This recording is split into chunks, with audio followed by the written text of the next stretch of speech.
আসসালামু আলাইকুম প্রিয় ভিউয়ার্স, আমি আসলে একটা দুঃখজনক বিষয় নিয়ে লাইভে আসলাম। সবসময় তো আসলে পলিটিক্যাল লাইভগুলাই করা হয়, একটা জনহিতকর কাজের জন্যই লাইভে আসলাম। কেবলমাত্র এই অটো গাড়িটা আপনারা দেখতে পেলেন, এটা উল্টে গিয়েছিল। এই যে আপনার বিভিন্ন খড়ি ঠড়ি এখানে পড়ে গিয়েছে। স্থানীয় আমাদের ছোট ভাইয়েরা এবং স্থানীয় জনগণরা এই অটোটা কেবলমাত্র উঠাইলো। তো আসলে এই যে বিষয়টা হলো কি, এই যে রাস্তার যে বিষয়টা, আচ্ছা আমি আপনার কাছে একটু কথা বলতে চাই ভাই। এই যে রাস্তার যে বেহাল দশা, আচ্ছা এইটাই আপনার কি মতবাদ? আপনি বলেন তো, আপনি একজন গাড়ি ড্রাইভার, আপনার মতবাদটা কি আসলে কাইন্ডলি একটু বলেন তো। এখন এই রাস্তায় কি চলাচলের উপযোগী আসলে? হ্যাঁ, খুব খারাপ অবস্থা না? আপনার ফরিদপুর থেকে আসছেন না? খুবই তো খারাপ অবস্থা। এখন আপনাদেরকে আসলে একটু দেখাইতে চাচ্ছিলাম, আসলে এখানে আমরা আন্দোলন করেছি এই রাস্তা নিয়ে। এই দেখেন খানাখন্দে ভরা, এইটা যদি হয় একটা হাইওয়ে মহাসড়কের অবস্থা, হ্যাঁ, যেখানে দেখেন গাড়ি ঘোড়ার কি বেহাল দশা, মানে প্রতিটা জায়গায় এমন খানাখন্দে ভরা, এমন মানে বিচ্ছিরি অবস্থা, যেটা আসলে মানে ভাষায় প্রকাশ করার মতো না। হ্যাঁ, এটা দেখানো মানে বাস্তব চিত্রে আমি দেখাইতে পারতেছি কিনা সবাইকে আমি জানি না। মানে প্রতিদিনই কোনো না কোনো ভাবে একটা না একটা অ্যাক্সিডেন্ট, দুর্ঘটনা এখানে ঘটতেছে। অনেকের হাত ভাঙতেছে, পা ভাঙতেছে। এখন এইভাবে আসলে মানে যথাযথ দৃষ্টি আকর্ষণ করছি কর্তৃপক্ষের, কিন্তু কোনোভাবেই কোনো কিছু সুরাহা আমরা পাচ্ছি না। প্রতিটা জায়গায়, ভাঙ্গা টু ফরিদপুর, প্রতিটা জায়গায় এমন বেহাল দশা। তো এই পরিস্থিতিতে আসলে কি করণীয় সেটা আমার জানা নেই। তবে আমরা এটা নিয়ে আন্দোলন করেছি, স্থানীয় সাধারণ জনগণকে নিয়ে আমরা বেশ আন্দোলন করেছি তালমান মোড়ের অবস্থানে। হ্যাঁ হ্যাঁ, এই যে দেখেন অসহায় রুগীগুলা, এই যে রুগীগুলার কি অবস্থা, মানে বোঝানো দায়। আচ্ছা এই যে রাস্তার অবস্থা, এই রাস্তার অবস্থা, আমি আপনার ছোট ভাই, আমি ছাড় না, কিন্তু এই রাস্তার যে বেহাল দশা, আপনারা কি গাড়ি ঘোড়া চালাতে পারেন? আপনাদের আপনাদের আপনাদের কেমন মনে হয়, অনুভূতিটা কি আসলে এই যে রাস্তার অবস্থা? কষ্ট না, খুব ভোগান্তি? আচ্ছা, অচিরে এই রাস্তাটা সংস্কারের জন্য আসলে, হ্যাঁ এই দেখেন না পরিস্থিতি কি।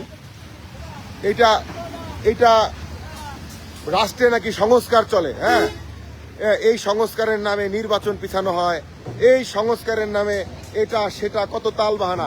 এটাই কি সংস্কার? হ্যাঁ, এটাও তো একটা সংস্কারের মধ্যেই পড়ে। রাষ্ট্র সংস্কারই তো সংস্কার না। একটা দেশের দায়িত্ব মানে তো অনেক বড় কিছু। শুধুমাত্র রাষ্ট্রীয় আইন শৃঙ্খলা সংস্কার করার নামে তো টাইম পাস করার কোনো বিষয় না। এই রাস্তাটা আজকের এরকম বেহাল দশা না, দীর্ঘদিন এই যে এই অটোটাও প্রতিদিন এমন অটো, রিক্সা, ভ্যান, ট্রাক, কাভার্ড ভ্যান উল্টে পড়তেছে। আর মানুষজন এত ভোগান্তি, অসুস্থ রোগী, মানে নতুন একটা গাড়ি নিয়ে আসলেও গাড়ির চাক্কা পাঞ্চার হওয়ার মতন একটা অবস্থা। একটা গর্ভবতী মা, সে হসপিটালে নেওয়ার আগেই তার ডেলিভারি হয়ে যাওয়ার মতন অবস্থা। তো এটা তো হইতে পারে না। কতদিন একটা মানুষ এরকম থাকে? আমি আসলে মানে বোঝাইতে পারবো না। আমরা দীর্ঘদিন ধরে এটা নিয়ে আমরা কাজ করছি, আমরা আন্দোলন করেছি, আমরা আলটিমেটাম দিয়েছি, কোন রকমই কোনো আসলে কর্ণপাত নাই কারোর। তো এই বিষয় নিয়ে আমাদের ছোট ভাইয়েরা বিভিন্ন সময়, আমি বলেছি ওদেরকে, ওরা বিভিন্ন সময় লাইভে যাচ্ছে, বিভিন্ন সময় বিভিন্ন আন্দোলনের জন্য কাজ করছে। তো আসলে এটা আন্দোলন করে কেন? এটা তো যথাযথ কর্তৃপক্ষের ব্যবস্থা নেওয়া দরকার ছিল অনেক আগে। এটা কেন আমাদেরকে প্রকাশ্যে এভাবে এসে দেখাতে হবে? প্রকাশ্যে কেন আমাদের এরকম করতে হবে? রাষ্ট্রে নাকি বিশাল বড় মহারথীরা দায়িত্ব নিয়ে আপনার বিশাল কিছু করে ফেলছে।